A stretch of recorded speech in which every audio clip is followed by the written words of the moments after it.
Appreciate you taking time out of your campaign schedule to come in and join us this afternoon. Well, technically this evening. We know this is a dead sprint till June 10th, and then perhaps for at least one of you, another dead sprint until November or whatever, 6th or 8th. I don't even know that date. But again, I'm John Paris. I'm the chair of the endorsement committee for the Asian American group. We've been doing these endorsement interviews for about 6 years now, I believe. Although AAG has been endorsing candidates for longer than that. What we do when we endorse someone is not only do we inform the candidates of our endorsements, but we also make slate cards and email those out to the various couple thousand email addresses we collectively have on our Rolodexes.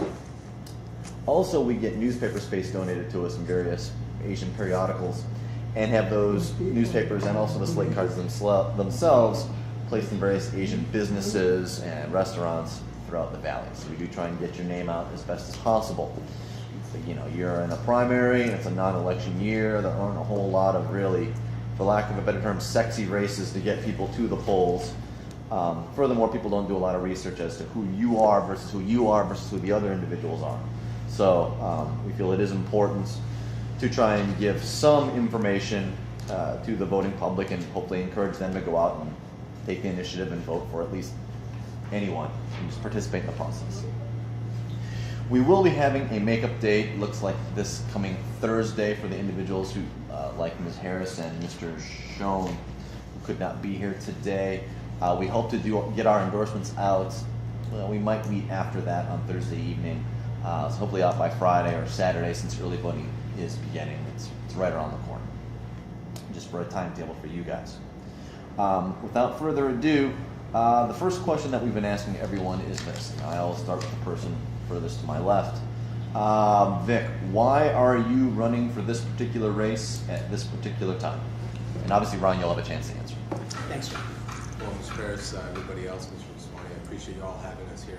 This district, our state Senate district, is actually one of the important races, maybe the second most important race outside of the Lieutenant Governor's race. The control of the state Senate will hinge on the outcome of our district, Senate District 9. The Senate District is comprised of Southern Highlands, Mountain's Edge, Rhodes Ranch, Sienna, and the Ridges. It is actually the largest Asian American populated district in the state. And like I said, control of the state Senate will hinge on the outcome of this district. I'm running because I'm not a career politician. I like to make a difference in my community.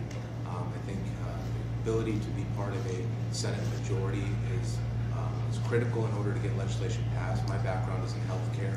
We've seen with Obamacare, the changes in healthcare, the inability for people to purchase insurance, and small business owners to be able to provide that insurance for their employees is becoming increasingly difficult. I want to be part of a healthcare dialogue. I'd also like to be part of the dialogue of improving our education system for all Nevadans. As you know very well, we are ranked dead last in high school graduation rate. So it's important for us to look at our education system because it's not only important to give people the opportunity to achieve their dreams, children, but it's also part of our economy. In order for businesses to relocate here, we need to be able to have an educated workforce and trained workforce.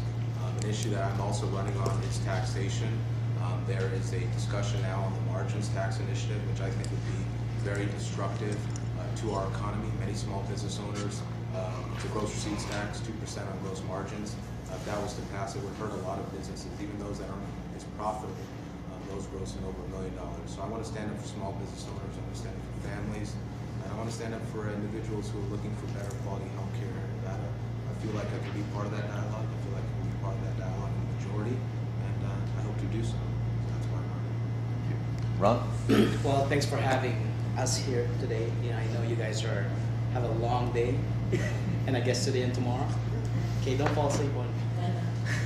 My name is Ron Quilang, and I've been living in Nevada for 9 years. I'm pretty sure I came in here when I was single. And the Asian community is the one that accepted me, moved here without any family.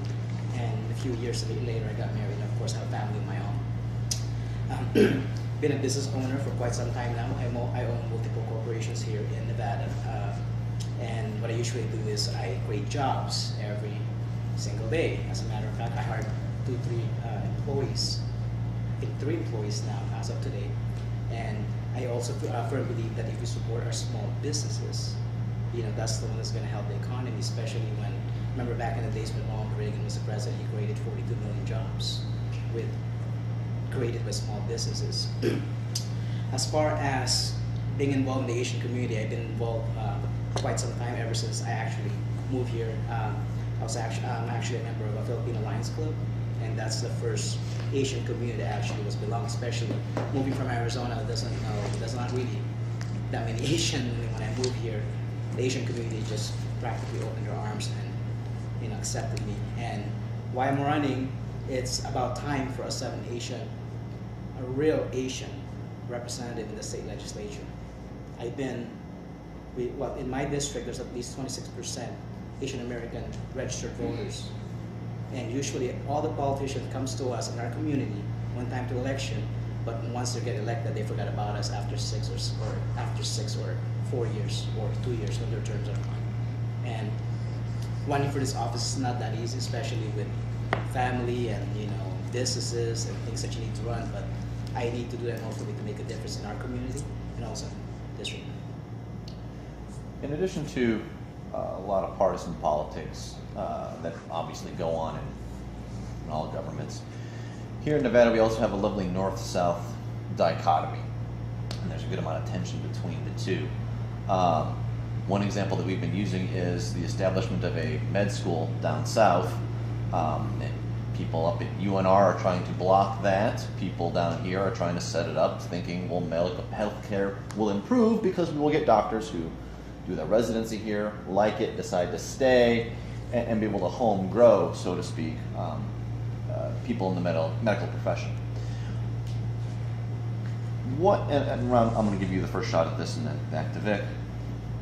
Ron, what ideas do you have to try and minimize the north-south divide that clearly exists in Nevada, assuming you are elected state senator? Well, the fun thing about that, I hear a lot of the news that something to do with the South and the North, especially on fundings. Now, in that education, in order for us to do that, we need to have some kind of program that we can have all these students kind of network. So now it can eliminate the tensions between the South and the North. Quality of education wise, it doesn't matter if the North or the South, or the North has a better education than the South. At the end of the matter is, we still Nevada, and we still get ranked the lowest. We're talking about a percentage of graduates here in Nevada with a master's degree or even above college. It's not that many because our state's being perceived that you can park the car, you can deal, you're gonna be okay. But when it comes to maybe getting our students, especially in the medical field, involved, kind of have some network, maybe they have to do some trip here, do some little, do some like all the programs that we usually have in AAG, like checkup and things like that, vice versa, and maybe that'll create the unity between the two South and North. Vic. Well, I think that's an important issue. You talked about the medical school. I think it is important to have medical school here in Nevada. That's a particular issue. I don't think it's a north-south issue, but it's a southern Nevada issue. We are the 28th largest metropolitan area in the country. We're the only one without an MD medical school. So we have a population that needs a medical school. It will give us graduates, and will give us ACGME accredited residency programs, more primary care physicians, more specialists. But there's also an economic impact. It will give us about $1 billion in our local economy and growth. And that would obviously help not only Southern Nevada, but also Northern Nevada. I do think the funding formula needs to be fixed. It was an antiquated formula that was developed decades ago, before Southern Nevada saw a growth in our population. So I do not believe it's a north-south issue. It's just a fundamental fairness for Southern Nevada to be able to make sure that the tax dollars that we do send to the general fund come back in a fair format. I think, for example, we talked about the margins tax initiative. There are things that, as a legislature, you are representing. There's that saying, one Nevada. We are one Nevada. We should grow our economy as a whole, and that will affect the North, the South, and the rurals. There's economies that we can bring to the state. There's the unmanned aerial vehicle program. There are other issues that we relocate businesses, maybe Apple or the Tesla gigafactory that potentially may come here. It is important for legislators to understand that you have to create an economy that's good for the entire state. But I do believe there are things that we need to work on here in Southern Nevada. As a growing population, I think legislators on both sides of the aisle, Democrat and Independent and Republican, no independents yet, but come together and work together. But I think issues like healthcare, I'm supporting a patient's bill of rights that will put patients back in control of their healthcare, allow them to make decisions with clear transparency in regards to their health insurance coverage. That would affect all Nevada. It's not only in the South, but in the rurals and the North. Like I said, growing our economy, as well as improving our education system as a whole, bringing in a level of accountability. We don't have the North-South divide in regards to graduation rates. They're pretty much similar. The rules are pretty much similar. So bringing a level of parent choice, charter schools, and a real accountability in the classroom, I think would help all of Nevada. And it is important to represent the entire state on these issues because they, at the end of the day, a growing economy, a better education system, a better healthcare system affects all of Nevada. And so I would stand up for those issues. Yeah, both of you guys have talked about the education system and moving businesses, relocating businesses here like Apple or Tesla. And one of the barriers that a lot of corporations have is they have concerns about moving here and having an educated workforce to staff or man their businesses. And they have concerns that their employees' children will not get an appropriate education. Short term, what suggestions do you have to try and improve upon Nevada's admittedly less than stellar educational system? And obviously, Ron, you'll have a chance to answer next. Well, I think, John, it's a twofold issue. There is short term and then there's long term. The short term issue is to make sure that the children going through our K-12 programs up through high school are getting educated appropriately. I think we need to bring a level of accountability to the classroom, understanding why our children are failing in the most fundamental aspects of reading, and writing, and math and science. Instituting programs of innovation, new teaching techniques. I am a strong supporter of charter schools. We've seen throughout the nation, may it be in New York or Chicago or other cities that have similar populations that we do in the socioeconomic status that we have here in our population, that they work very well. So I would support charter schools, the ability for them to grow outside. I think we have 35 in the state now. We need more.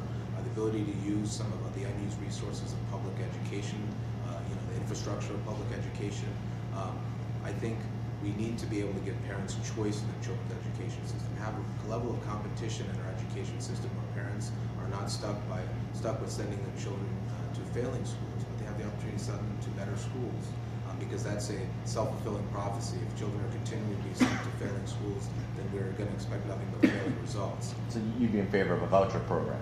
I would favor parents who have taken into the tax system to be able to use their taxpayer dollars and be able to send them to schools of their choice. I do believe in that. I would say this too. That's a short-term solution, but it is a long-term problem, and I think what that takes is leadership. Leadership aligning. For example, I talked about economic diversity.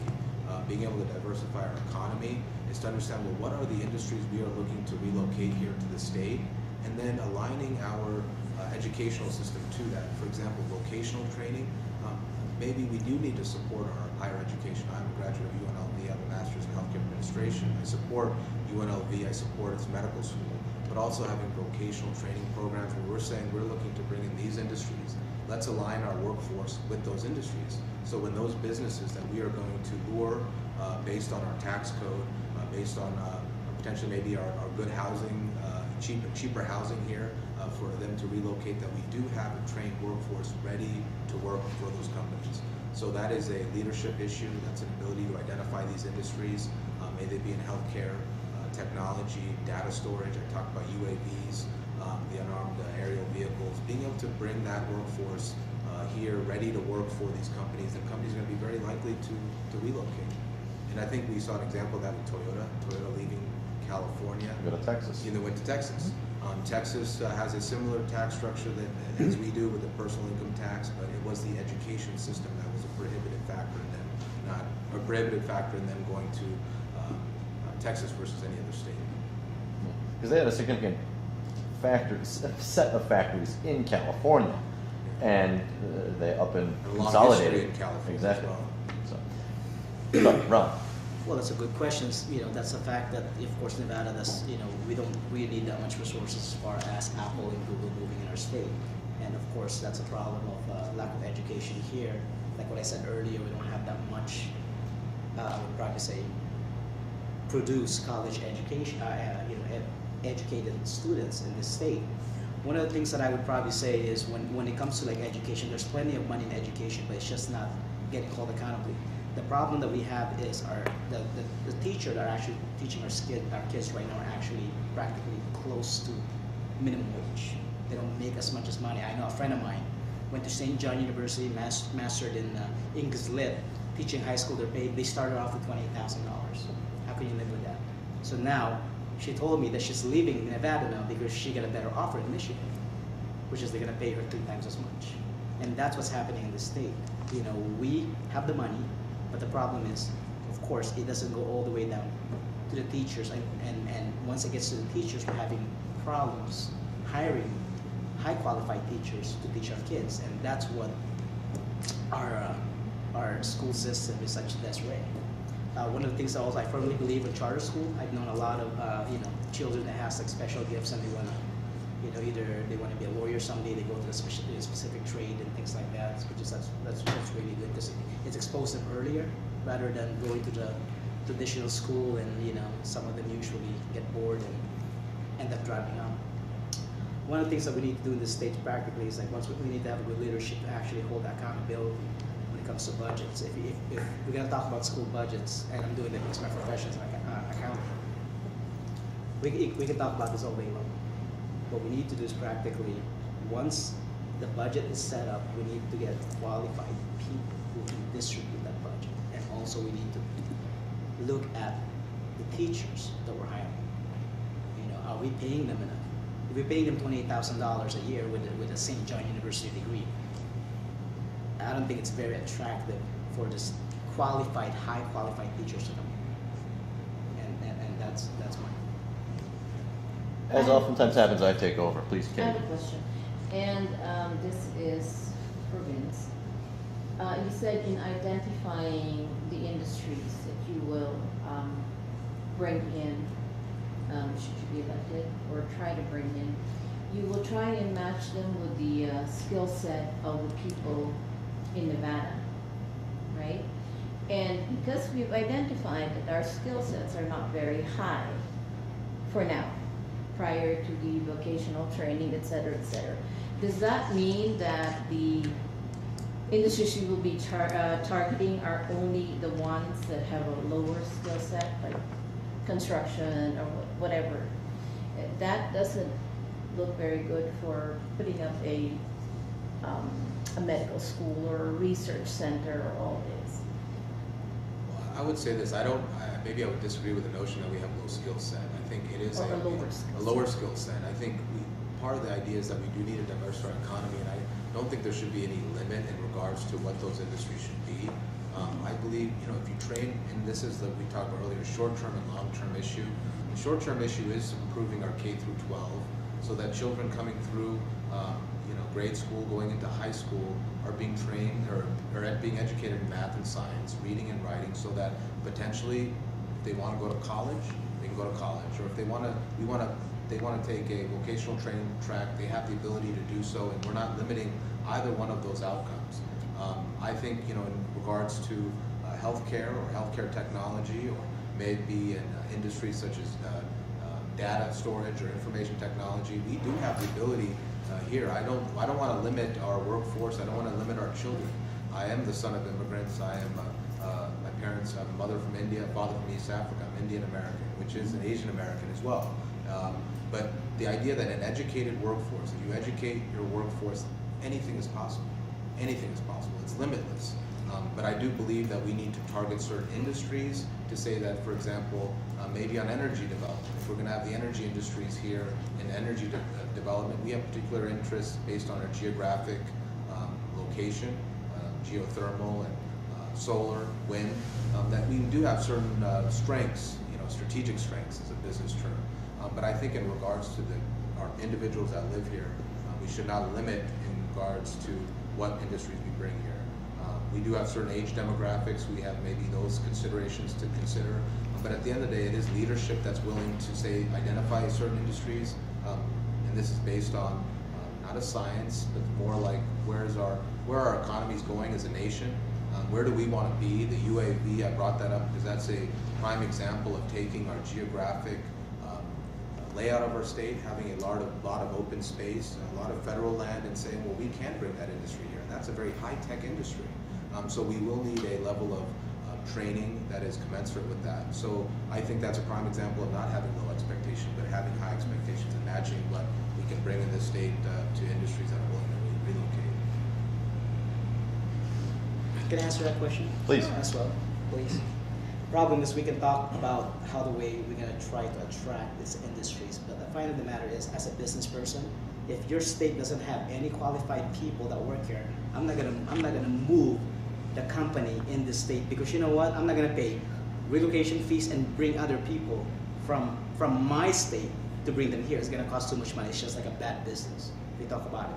So in order for us to do that, first we need to establish the education here in Nevada. When they, at least if we can move up at least a little bit up to the state, like right now we're at the bottom, 49 or 50, depending upon which metric you use. which the system, right?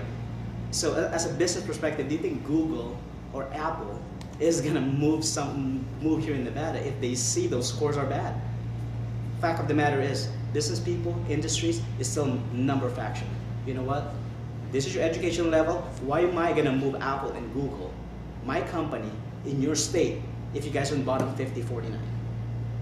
We can train a high school graduate, but if that education level is low, they're untrainable. So fact of the matter is, what we need to do is we need to establish education system in Nevada, which is hiring qualified teachers, great teachers that can mentor these children. So when we move up a notch a little bit, then a big company now can be attracted. Let me get it right. So our problem is that teacher is not so qualified right now, or they're not. We're not producing qualified. We're not producing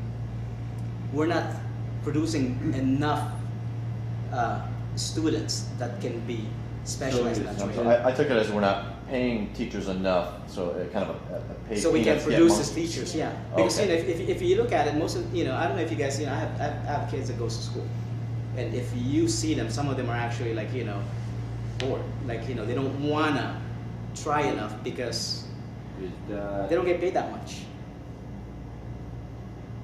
so?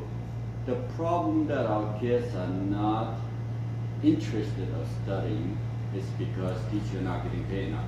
And and the teachers Is are that not getting correct? paid enough, so the teachers doesn't push the students. So it's not the problem with the children. It's not being educated properly. We're just not Throughout getting any preschool qualified or- people in that or industry. grade school. It's not that, but yet it's that because teachers not getting paid enough. And one of the things Good that teachers. and the good teachers, like I have one of my friends actually a school teacher here in Nevada. I have two teachers. Yeah. That one being fired, okay, and one just retired, moving out of state. First teacher got fired is because very simply she will not comply with the principal of the school to change students' test record. So she got fired because everybody got to graduate, otherwise you're not getting funded. The other one that she just retired right now. Very simply, the kids don't care. They are going out to work in the casino. They don't need no education. And if they get punished or they get sent to principal office, they're happy because they got 2-3 day vacation now. See? So how can any teacher teach us that? Personally, I live in LA, East LA. I graduated from there. You see some of the rowdiest kids over there. It's the teacher that are working and have a environment to work in. Accountability, I believe. I've been going door to door. I've met a lot of great teachers who want a level of accountability. I would say this too. This is what I've heard. realized this in my own education. The family unit is very important. I think education in the classroom is important, but half of education goes to the family, is parents, parenting, making sure that parents are instilling in their children the value of education. I know in my family, education was valued very much. I'm sorry because I brought this. It's simply We are coming up against our time limit. So. you're gonna, one of you or both of you are gonna become our assembly. Senate. I care the issue of education very much. It doesn't matter time we can run, whatever the case may be, but if you get it wrong, my kid's education is down the toilet, okay? Very simple. I don't think it's really the money issue. I would say, But first yet of all, yet it's the community with a sense of why you go to school from a little kid, isn't it? it is a multifactorial problem. Yes, to say that definitely. it's any one issue can fix it, I would venture to guess it would already be fixed. I have a question. Yes, sir. Yes, charter school, that's private, funded by government, am I correct? Charter schools are funded some with public money, but some charter schools aren't able to use public resources, public infrastructure, schools, classrooms. I support charter schools. I support their ability to expand, the ability to use public education resources that aren't being used so that they can succeed. I do support charter schools. As did Rob, correct? Yes, I do. I had that in my notes. So charter school to me is more like a Band-Aid on a wound, isn't it? So we abandon public school and go to charter school? Is that better? That's my question. Because I have my kid grow up, Yeah. okay? Charter I schools. never ever heard about charter school. Sorry about Miami, but it seems to me that if I live in this area, I go to school here, right? Is that correct? Or that I get a voucher and go to a somewhat similar private school.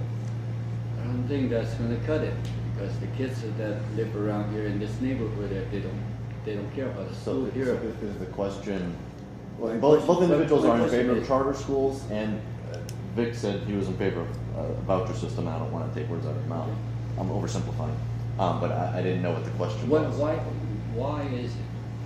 Why is it? Are you guys all favoring charter school? And what you going to do about the public school? Well, I don't think it's an either-or proposition. I don't say you're saying charter schools in favor of public schools or in favor of private schools. Okay. I believe in having a diversity in our education system. Charter schools have the ability to have more local control within the charter school because they're not encumbered by the public education system and sometimes in the regulatory aspect of a public school. They have the ability to hire certain individuals, and for example, tenure is not too much of an issue in charter schools.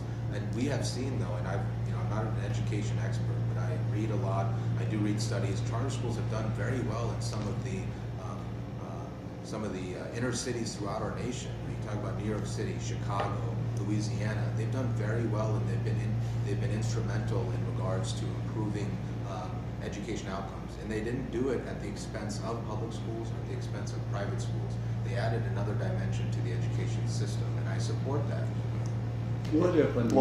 I'm sorry, we got to wrap up because we have someone waiting. Ron, I guess the question is, why are you in favor I'm of supporting charter charter schools? schools because it helps our children, especially our children that actually can expand their interests. So that makes them more interested in going to school. One of the reasons that some of the students are actually dropping out is because they're losing interest in going to regular public school. Being in a charter school, it helps them excel their horizon and get things going the way they want it to be, rather than being in public school. Because if they're getting all A's in public school and then they decide to go to charter school, now they're a little bit more challenged, and sometimes that's what these children needs, to be challenged. And charter school is a very great program. I've read some research as well in different states that really worked out. Perfect. Well, again, gentlemen, appreciate you coming in. We're